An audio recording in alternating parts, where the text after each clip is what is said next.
ku xaqiijinayaa noloshaadan farxad aan ka dhigayaa sida boqoradii oo kalena u noolaanaysaa wax kastoo ay iga dalbato waa leedahay jacayl ixtiraam soogal farxad adikaali soonkaadii ma dhammaanay hee maxaa dhacay soonka kadib ayaa wax soo saaraa dhahday soonkii waa laga baxay waxna ma soo wadid maxaa ka wadda wallaahi ma ogey waa lii ilaysti umalaynaa wali ilasti 60,000 subscribe maa lagugu ilaysana yaa og wax kasta ka fila adduunkan warniyo waxaas iska dhaaf 100,000 subscribe inaa gaartid waxyaraa kuu dhiman ee dadaal kac aad wax duub soo bax maxaan duuba wax ma ii diyaarsan diyaar wax ma duube waa kana diyaar waay inta ka keentay laakiin warar laga yaabo miyahay su'aalahaas iska dhaaf diyaar ma tahay inaa wax duubtid soo kac diyaar iyo nus imika ama hadeertaan imika baan duubayaa warar laga yaabo haddan kaca carabka marquyuu kaa gelinay kaamiradaadii soo qaado ee soo bax salaam okay waan soo socdaa yey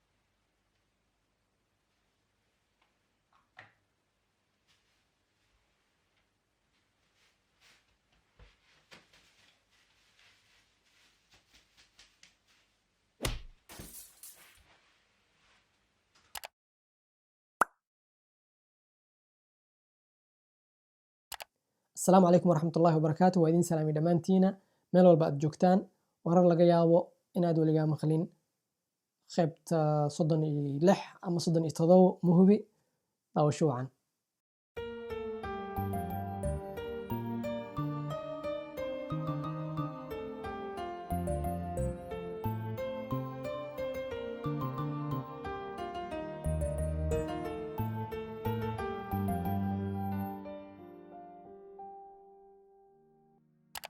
labada kun iyo afartii nin la yiraahdo ama wiil la yiraahdo Salmaan Khan ayaa isku dayay inuu caawiyo in adeertiisa gabadha oo in adeertiis ah waxay jirtay 13 sano waxayna ka codsatay inuu ka caawiyo casharada iskuulka marka waxay ku xiriiri jireen barnaamijka la yiraahdo Yahoo ama Yahoo program waa barnaamij mar hore jiray hadda khadku ka baxay programkaas ama barnaamijkaas ay ku xiriiri jireen labadood maxaa yeelay waxay kala joogeen laba wadan wiilkan oo la yiraahdo Salmaan Khan wuxuu joogay dalka Mareykanka laakiin in adeertiisa waxaan u maleynayaa inay joogtay dalka Hindiya ala ay taxal barnaamijkaas ay ku xiriiri jireen uu caawi jiray casharada iskuulka ayuu ka caawi jiray marka gabadhii waxay noqotay gabar oo maskax furan oo casharada si fiican ugu shaqeyso iskuulka markay aado ardayda kale way la yaabi jireen sidee ku fahantay macalinka ma sharxin arintan ama casharkan ma sharxin sidee ku fahantay marka waxay ugu sheekayn jirtay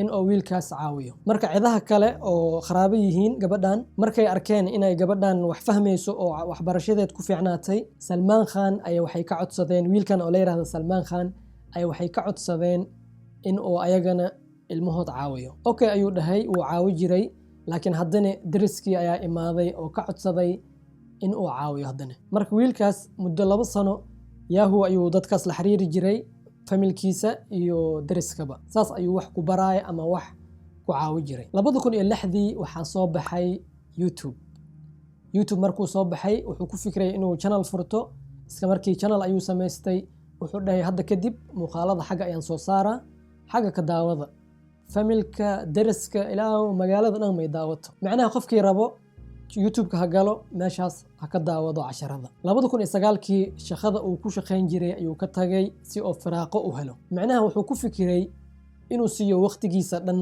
YouTube-ka inuu dadkaas caawiyo oo wax u sharxo kaliya mid kale wuxuu furtay website Khan Academy la yiraahdo oo casharada ka caawinayo website-kaas waxaa ka faa'iiday 80 milyan qof oo arday ah. Muddo kadib wiilkan wuxuu noqday qof caan ah. TV-ga ayaa laga wareystay iyo newska iyo meelahaas ayaa laga wareystay.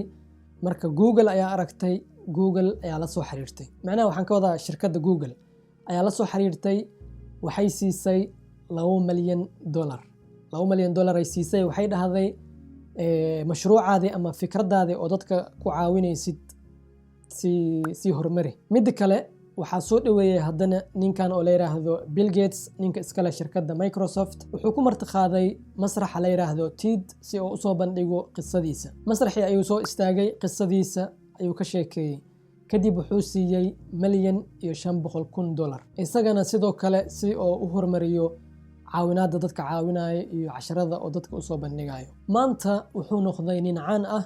waxaa u furan channelo badan YouTube-ka oo casharada soo dhigo. Casharadana waxay ku saabsan yihiin maadooyin badan oo kala duwan iyo luqado badan sida luqadda Ingiriiska, Isbaanishka, Hindiga iyo Carabi xitaa. Heerkaas dhan wuxuu ku gaaray caawinaad oo caawiyay gabar la yiraahdo Nadia oo in adeertiisa ah. nin oo u shaqeeya bangiga ayaa wuxuu ku xanibmay qolka bangiga.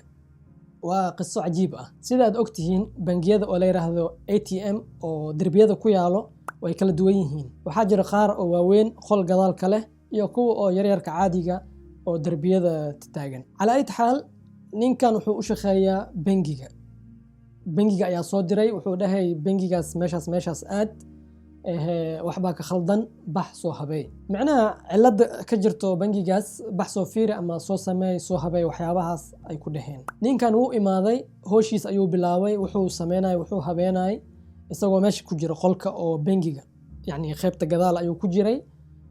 meeshaas ayuu hool ku waday, albaabkii ayaa ku xirmay. dhibka jiro telefoonkiis ma wadanin. bangigana wuxuu ku yaalay meel oo cidlo ah. qof meesha maraya ma lahan, qof oo lacag soo baxsan rabo ma lahan. bangiga wuxuu ku yaalaa meel oo cidlo ah. ninkan suu u qaylinay, wuu daalay, marka wuu fikiray. jeebkiisa ayuu wuxuu ku watay qalin iyo xaansho ama warqad yar ayuu ku watay.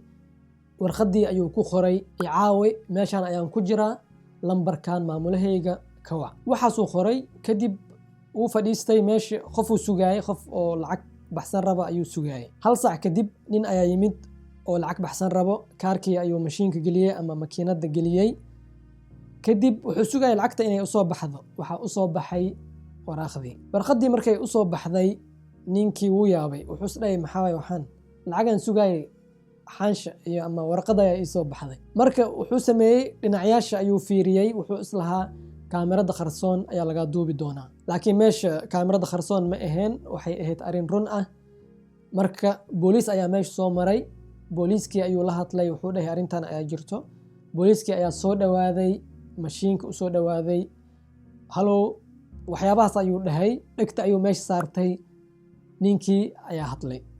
waxaan dhahay meeshaan ayaa, wuxuu dhahay meeshaan ayaan ku xanibanahay, iga soo gaar camal. markuu oo ninkii soo hadlay oo booliiska la hadlay, bangigii ayaa la wacay. bangigii daday soo direen oo furo wataan. qolkii ayaa laga furay. ninkii sidii ayuu ku soo baxay. maxkamadda dalka Jarmalka ayaa xukun xabsi daa'im ku xukuntay nin kalkaaliye ah oo dilay 85 qof. wuxuuna ku dilay xarun caafimaad oo gaar loo leeyahay. ninkan waa 42 sano jir, waxaana lagu magacaabaa Nils Hogel. intii u dhaxayso sanadkii 2000 ilaa 2005 cirbado sumaysan ayuu dadka ku duri jiray, dadka oo bukaanada oo xaruntiisa soo booqdo. inta qof uu dilayna waxay gaarayaan 85 bukaan. muslimiinta oo ku xiran masaajidka Abubakar Sidiiq oo ku yaalo gobolka Minnesota ayaa u istaagay in ay caawiyaan qoys masaajidka daris la ah oo dhibaato haysato. qoyskan waa qoys masiixi ah ama Christian ah. marka bisha December la soo dhaafay ayaa wiilkooda laba wiil ay haystaan. marka mid ka mid ah ayaa wuxuu cunay cuntada oo mukulaash loogu talgalay ama bisada loogu talgalay ayuu cunay, kadib uu dhintay. wiilka kalena oo ayaga dhaleen wuxuu qabaa cudurka kansarka. marka dadka oo masaajidka ka mas'uul ah ayaa waxaa go'aansaday in ay caawiyaan ninkan oo dariskooda ah ama ninkan oo masaajidka daris la ah. muddo 1 saac gudaheed waxay aruuriyeen lacag gaarayso $6,000. maamulaha masaajidka ayaa sheegay in oo caawinta dadka dhibaataysan iyo ka warqabidda dadka ay tahay waxyaabo ay diinta islaamka fartay dadka. booliiska dalka Holland ayay nin qabteen oo ka yimid dalka Scotland markuu kusoo degay eelboorka Amsterdam ee Schiphol. Ninkan waxaa lagu magacaabaa James Gray, wuxuuna diyaaradda ka soo raacay Scotland.